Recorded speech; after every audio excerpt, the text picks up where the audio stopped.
Okay, so for this, for the special right triangles, so these are patterns that you kind of want to have down. And so the first pattern I'm going to work out for you is a 36 right triangle pattern. Now, all this can be verified with Pythagorean theorem. So what I'm going to try to show you is how to we'll just accept this as truth, and then we'll go for it and try to solve these triangles down here that I have. So the side opposite the 30-degree angle I wrote as x. But the other way to think about this is the hypotenuse is twice as long as that side that's opposite the right triangle. So if you know the hypotenuse, you know the side opposite the 30-degree angle is half the hypotenuse.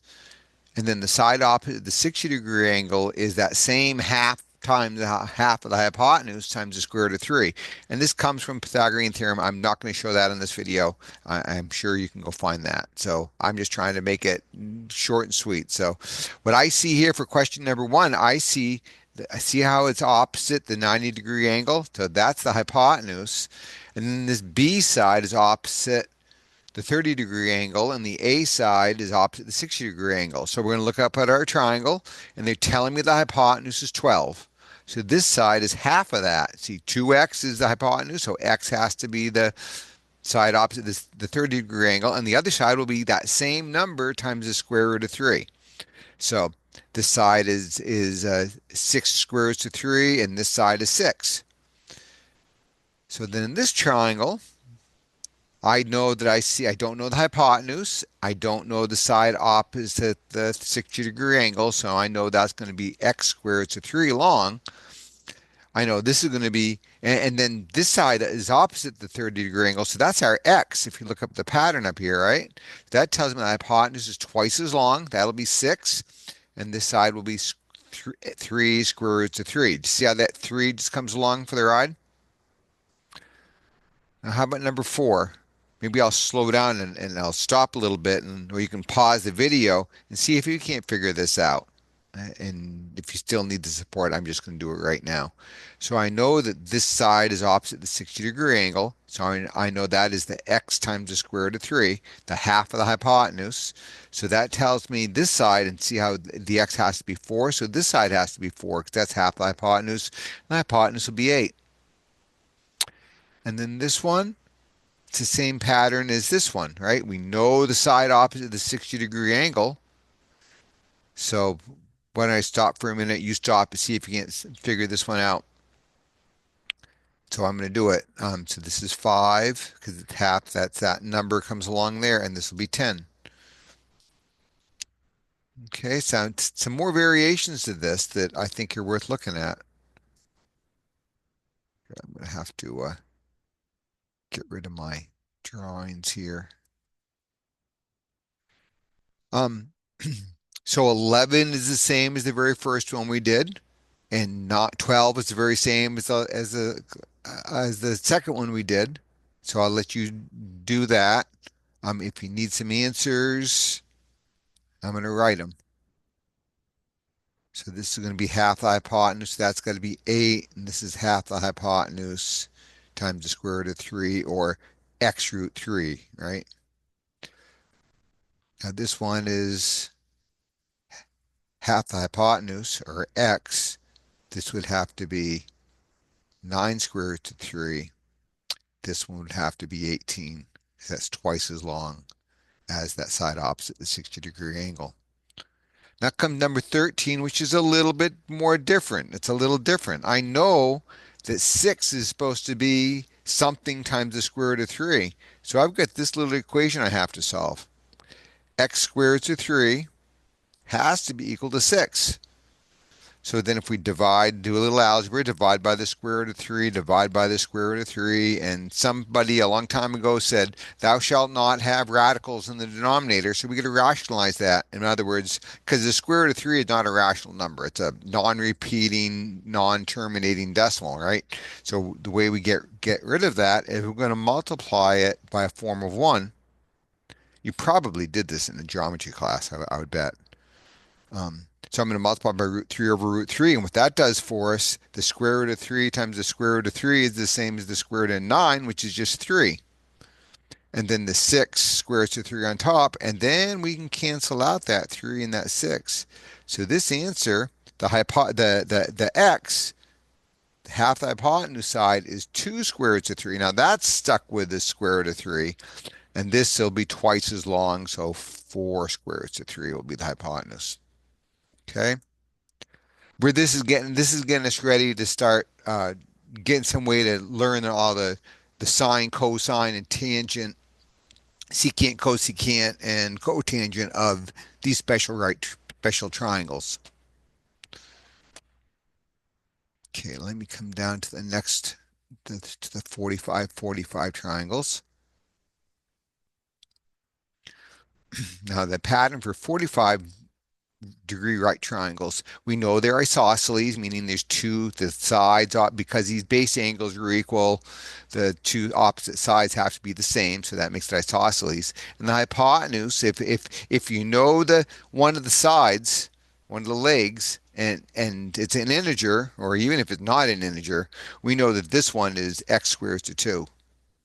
And if you know the hypotenuse, but you don't know the two legs, we're going to say that it's half the hypotenuse times the square root of 2 for each of them. And we can show how to do that with the Pythagorean theorem, and you can find that online. I'm not going to do that right here.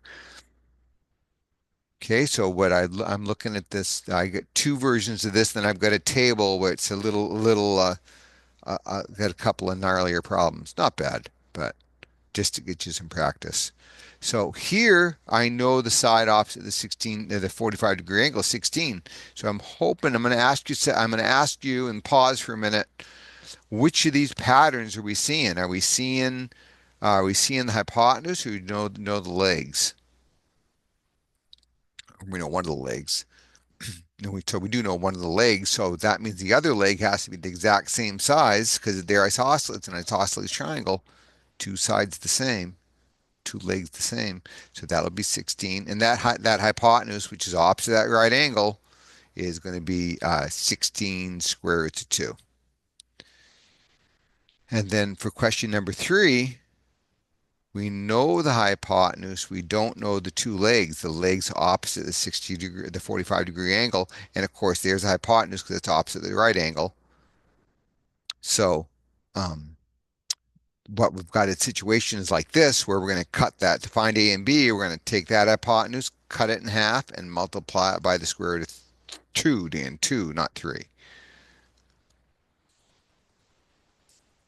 Square root of 3 square root of 2. So that's how long those are. And again, I got a table like what we did before. And I don't think there's anything with this one we got to rationalize. We'll take a look and see. I don't remember. I mean, I just did this last week with my Algebra 2 classes, so but I don't remember. So here, I mean, I don't have a drawing. It doesn't hurt to have a drawing. I'll often make a drawing. So here's the 45, 45. And we know one of those legs opposite one of the 45-degree angles is 30 or 3. So that means the other one is 3, and this is that x root 2 pattern. So that's going to be 3 square roots of 2. And then see how 14 or 15 is exactly the same. So this will be 12 because it's the other leg, and this has to be 12 square roots of 2. Then the next one, we know the hypotenuse. We know this is 14. So I don't know if you remember how we said it's half of it times the square root of 2. So A and B are both going to be 7 square roots of 2. Okay. I mean, they can make you rationalize it, but I don't know that we need to for this. Okay. So now where do we take this? Where does this go? I mean, after this lesson, well, what happens is, you can now plot these on a circle, find the reference angle, find the reference triangle, find the reference triangle, find the reference angle, figure out what angle it is, and then And then what the reference, well, this is just asking for the reference angle. I might push it because you're in a pre-calc class. I might push this down the road a little further right now in this video. Um, so let's look at 17. The first thing I hope you notice is that they're the same. I mean, I know they're opposite signs, but they're the same number. So that's a flag that this is a 45 right triangle that's getting formed. And if it's x is -3 and y is +3, that's where that terminal ray is, and that's the angle of rotation that gets me there. And then because I know this is a 45 right triangle, here's my reference triangle. This has to be 45 degrees. So that means this is 45 degrees. And we know that these two lengths are -3 and +3. That tells me that the hypotenuse, or the radius in this case, will be 3 square roots of 2, radius, and the reference angle is 45, and we knew that. So the reference angle is 45 degrees. And the mistake that some people are going to do is they're going to go back to the y-axis. And for these reference triangles, you always go back to the x-axis. Okay, so that would give us the right. I mean, you could get the answer to this question this way, but that's not the triangle you want to look at. Okay, from here on out. All right, so then number nine, what angular rotation is this? Well, it's over here in quadrant 2. When we come to to find the reference angles, we need to take pi, or let's do this in radian measure. Or we could do, we'll do it both. So 180 minus 45 will be this is a 135-degree angular rotation. We can also do this in radian measure, 45 degrees, something you want ingrain in your brain. Pi over 6 is the same as 30 degrees. Pi over 4 is the same as 45 degrees. Pi over 3 is the same as 60 degrees. Okay, those are something you shouldn't have to do those conversions. Should have those down or have them on paper so you can look at them. So that 45-degree angle is pi over 4. So 1 pi over 4, or how about 4 pi over 4 minus 1 pi over 4 means this angle is 3 pi over 4 um, radians long. Those are equivalent. You could do the conversion to figure that out, but that seems like a pain if you ask me. So then we're going to look at 19. 18 and 19 are very similar, and I hope you know why. It's because they have the square root of 3 in it. So I know I'm going to be working with a 30-60 right triangle. Let's say I'm doing this one. So +4, -4 square roots of 3 is going to be someplace down here. So there's the angle.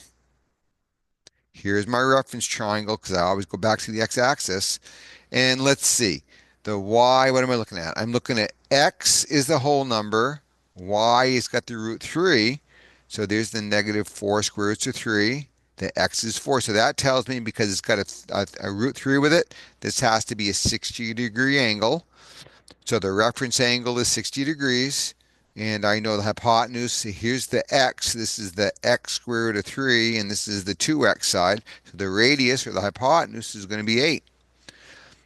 Then the good question is, what angular rotation is this? Well, it's a 60-degree reference angle. When you're down here, you can take 360 minus the angle of rotation, and you can get the reference angle.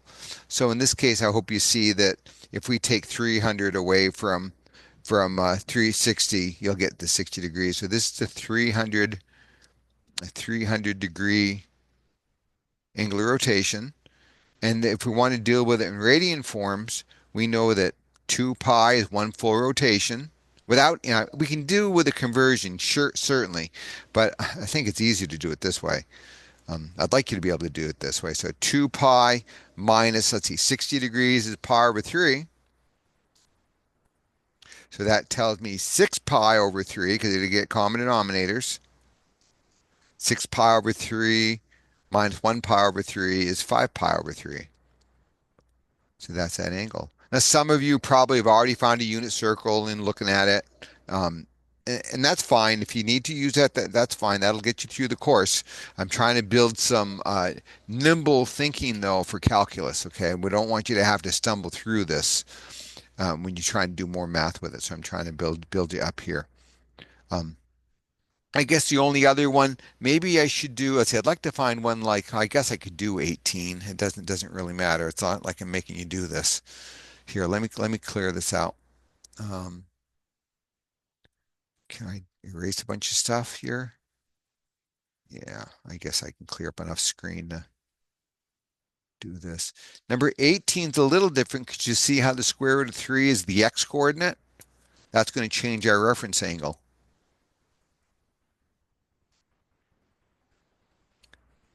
So negative root 3 is like, what, 1 point something, and negative 1's down here. So this down here in quadrant 3. And we know the opposite side, the y value is negative 1. We know the x value is negative root 3.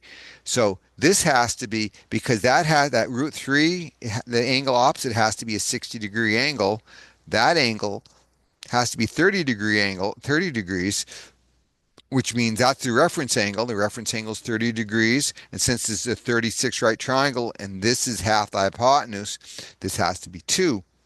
And we don't remember if we did the Pythagorean theorem, the negatives would cancel out. So radius is always a positive number.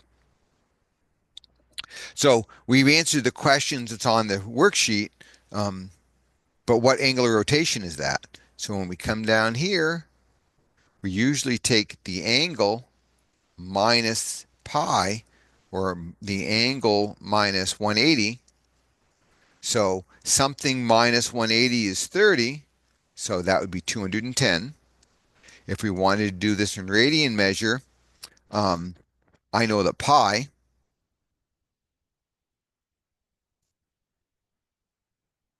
plus, I guess that's the other way you could have done it. All right, we could have said pi plus 130, pi plus 30, or 180 plus 30. I think I like that explanation better because that's how I'm going to deal with this radian measure. I know pi plus pi over 6 is going to be that angle. So that's 6 pi over 6 plus 1 pi over 6 is 7 pi over 6 is what that angle is. Okay, hopefully this helps you learn this pattern or these patterns.